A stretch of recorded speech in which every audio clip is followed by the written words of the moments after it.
लिए जोरदार ताली। यही जोरदार ताली था जी। आज हम लोग आघूर्णों का सिद्धांत यानी प्रिंसिपल ऑफ मोमेंट्स के बारे में जानेंगे। प्रिंसिपल ऑफ मोमेंट्स इसको हिंदी में करते हैं आघूर्णों का सिद्धांत। इसे पढ़ने से पहले हम लोग एक एक्टिविटी करके देखेंगे तो आपको ज़्यादा क्लियर होगा और इंटरेस्ट भी लगेगा। तो एक सी सॉ देखा होगा तुम लोगों ने, सी सॉ पे खेला भी होगा, है ना। ये उसी के जैसा दिख रहा है। बीच वाला जो पॉइंट होता है वो फिक्स रहता है और उसके इधर और इधर दोनों तरफ बच्चे बैठते हैं और झूला झूलते हैं। लेकिन एक तरफ अगर भारी बच्चा बैठ जाए और एक तरफ हल्का बच्चा बैठता है तो क्या होता है, भारी वाला जो पोर्शन होता है वो नीचे चला जाता है, हल्का वाला ऊपर आ जाता है। तो क्या इसको इधर उधर खिसका करके या इसका जो वेट है उसको खिसका करके इधर उधर हम इसको बैलेंस कर सकते हैं क्या? इसको बैलेंस करना है, मतलब इस पोजीशन में रखना है। तो क्या करना होगा उसके लिए?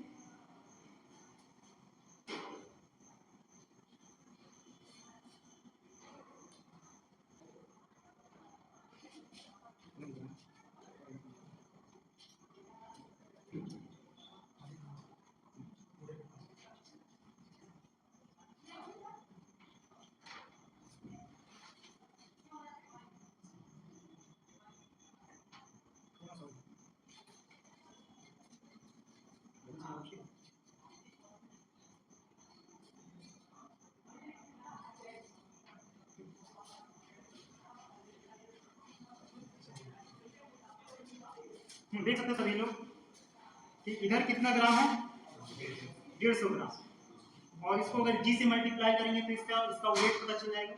इधर कितना ग्राम है, 200 ग्राम, तो 200 ग्राम इंटू जी करेंगे तो इधर का वेट पता चल जाएगा। तो दोनों तरफ का जो वेट है वो अलग अलग है, इधर हल्का है इधर भारी है, लेकिन फिर भी ये बैलेंसिंग पोजीशन में है, यह संतुलित अवस्था में है। लेकिन एक चीज यहाँ ध्यान देंगे कि ये जो 150 ग्राम वाला है वो ज्यादा दूर है इस पॉइंट से, और ये वाला जो है 200 ग्राम ये इस पॉइंट से ज्यादा नजदीक है। तो ऐसा कैसे होगा? यही है प्रिंसिपल ऑफ मोमेंट्स। इसमें क्या होता है कि ये जो डिस्टेंस है मिड पॉइंट से, जो डिस्टेंस है उस पर निर्भर करता है। एक्चुअली इधर वाला पोर्शन क्या कर रहा है, इसको इधर घुमाने की कोशिश करेगा। जब ये नहीं रहेगा तो, जब ये वेट नहीं रहेगा तो ये क्या करेगा, इधर की ओर घूमने की कोशिश करेगा। ये नहीं रहेगा तो ये इधर की ओर घूमने की कोशिश करेगा, ठीक है। तो ये इधर अगर घूमता है तो ये क्लॉकवाइज है या एंटी क्लॉकवाइज, नीचे की ओर जाएगा तो क्लॉकवाइज होगा, और जब ये नहीं रहेगा ये इधर घूमेगा तो ये एंटी क्लॉकवाइज। तो क्लॉकवाइज और एंटी क्लॉकवाइज जो टॉर्क है या बल आघूर्ण है वो दोनों क्या है भी बराबर, दोनों क्या हो गया बराबर है। और टॉर्क का फॉर्मूला क्या होता है, फोर्स इनटू परपेंडिकुलर डिस्टेंस। बल आघूर्ण का सूत्र क्या होता है, बल गुना लंबवत दूरी, ठीक है। तो इसके लिहाज से अगर देखें तो लंबवत दूरी ये है ज्यादा है और ये लंबवत दूरी इसका कम है, तो लेकिन इसका द्रव्यमान ज्यादा है, तो इसलिए ये क्या हो गया, बैलेंसिंग पोजीशन में आ गया। अब इस समय क्या हो रहा है, इधर का इस पोर्शन का जो टॉर्क है या बल आघूर्ण है इधर वाले का बराबर होगा, दोनों क्या है बराबर है, इसीलिए इस बैलेंसिंग पोजीशन में अभी टिका हुआ है। क्लियर है? तो इस एक्सपेरिमेंट में, इस एक्टिविटी में हम लोगों ने क्या देखा कि इस तरह से पाइवट पॉइंट है और ये सी सॉ के जैसा एक लंबा वेटलेस क्षण है और इस पे द्रव्यमान लटकाया गया है यहाँ पे और यहाँ पे इस तरह से।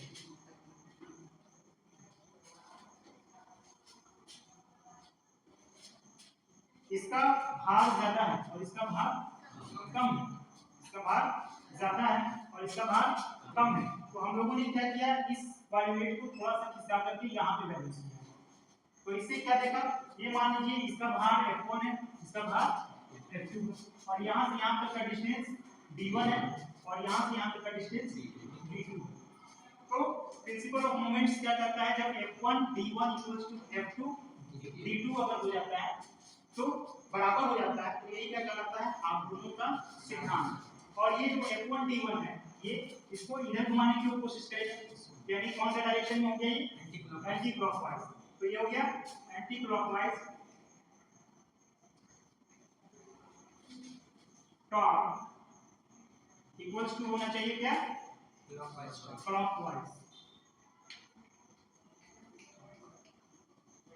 Torque. Anti clockwise torque equals to क्या होगा क्लॉकवाइज टॉर्क, और ये कहलाता है प्रिंसिपल ऑफ मोमेंट्स, यानी आप दोनों का सिद्धांत। चलो आ जाओ रिकॉर्डिंग चल रही, आओ जल्दी मेरे YouTube चैनल में आ जाओ, तुम काम बात समझ रहे आ जाओ हर सजा। अब क्या किए हैं मिड पॉइंट से हटा दिए, इसमें कितना है इसमें कितना है 150 नहीं 200 ग्राम हो गया, 4 है इसमें, और इसमें भी कितना हो गया 200 ग्राम, दोनों में 4 यानी कि 200 ग्राम इधर भी और 200 ग्राम इधर भी, दोनों का वेट क्या है बराबर, द्रव्यमान बराबर है, ठीक है, इसका यानी कि भार भी क्या है बराबर है। अब लेकिन यहाँ क्या किए हम कि मिड पॉइंट में ना रख करके हम यहाँ पे हम बैलेंस करना चाहते हैं, हाँ घूर्णन अक्ष को चेंज कर दिए हैं, तो क्या बैलेंस करना पॉसिबल है? चलो करके देखो इधर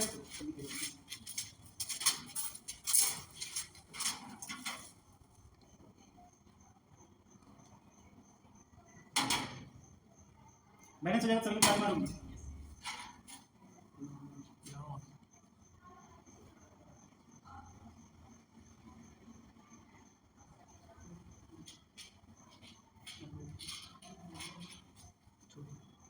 एक ही को खिसकाना है, एक को फिक्स रखो तभी हो पाएगा, एक ही को खिसकाओ। राजेंद्र तुम वहीं पर रख छोड़ दो, कुछ मत करो, सजा को इधर उधर एडजस्ट करने दो।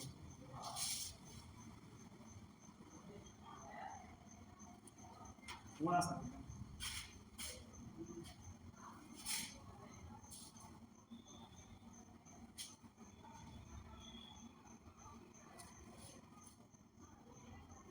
एक बार देखो, एक थोड़ा सा 1 मिलीमीटर में भी बहुत फर्क पड़ जाता है, हवा में नहीं, एकदम आराम से करो।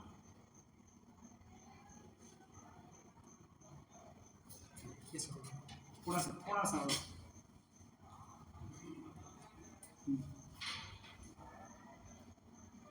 चलो सर्जन और राजेंद्र कीजिए, बहुत जोरदार ताली, बहुत अच्छा किया इन्होंने। तो यहाँ देख पा रहे हैं कि इधर जो है यहाँ से डिस्टेंस वो ज़्यादा है और यहाँ से डिस्टेंस थोड़ा कम है, क्यों? क्योंकि इस बार हम घूर्णन अक्ष को ही चेंज कर दें, घूर्णन अक्ष को हम चेंज कर दें, तो इस पोजीशन में भी इसको बैलेंस किया जा सकता है। चूंकि इधर का वेट भी तो ले रहा है वो, तो इधर का वेट प्लस इसका वेट दोनों इस तरफ के बलाघूर्ण उत्पन्न कर रहा है, और इधर सिर्फ इतना लंबा जो छड़ है वो और इसका वेट जो है वो इधर वाले को बैलेंस किए हुए हैं, इसीलिए इसका डिस्टेंस थोड़ा इधर से इधर वाले से थोड़ा कम होगा। अब अलग अलग कर देते हैं, बीच में रखते हैं इसको, ठीक है, इसलिए वो बैलेंस कर देता हूँ।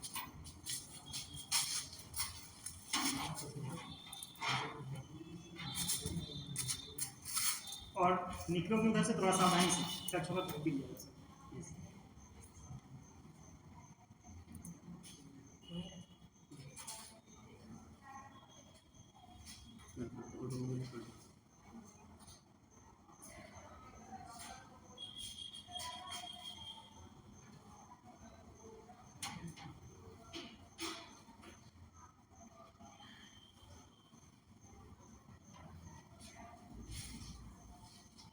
उधर फिक्स रहने, चलो उन्होंने करके दिखा दिया, थोड़ा सा और होना चाहिए था, थोड़ा सा ही, हाँ ठीक वेरी गुड। देखो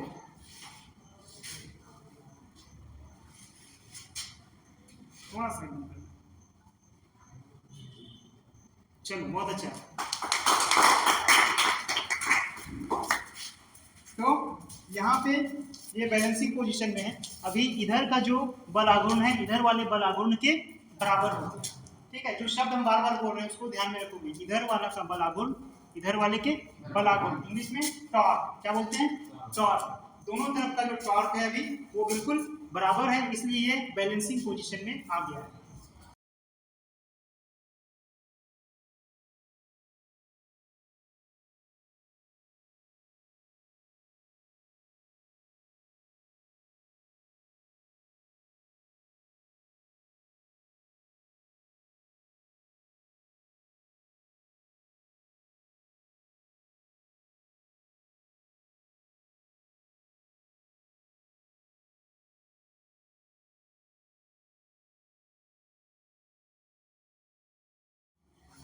हम लोग आवर्तों के सिद्धांत से क्या जानते हैं, F1 D1 इक्वल्स टू क्या होता है F2 D2।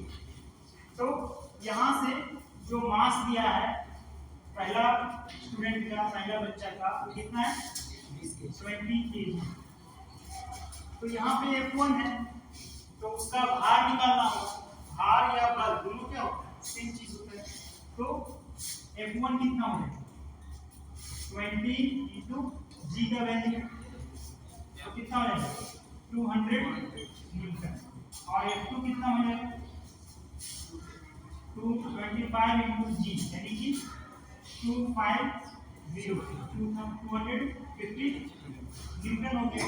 अगर जी का मान 10 ले रहे हैं तो F1 F2 का वैल्यू पता है, D1 का वैल्यू दे दिया है, D1 इक्वल टू क्या है 2 मीटर। तो पूछ रहा है क्या D2, क्या पूछ रहा है D2 इक्वल्स टू, इसको इसमें पुट करेंगे और सॉल्व करेंगे, ठीक है। सॉल्व करेंगे, देखिए कितना आता है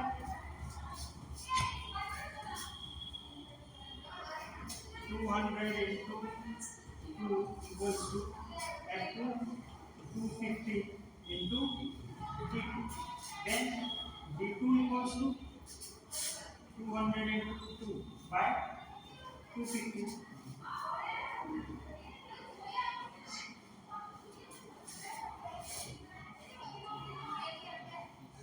it by कितना आएगा 1.6 मीटर कितना हो जाएगा 1.6 मीटर इसका आंसर है। यानी पाइवोट पॉइंट से ये तो इस तरह से था,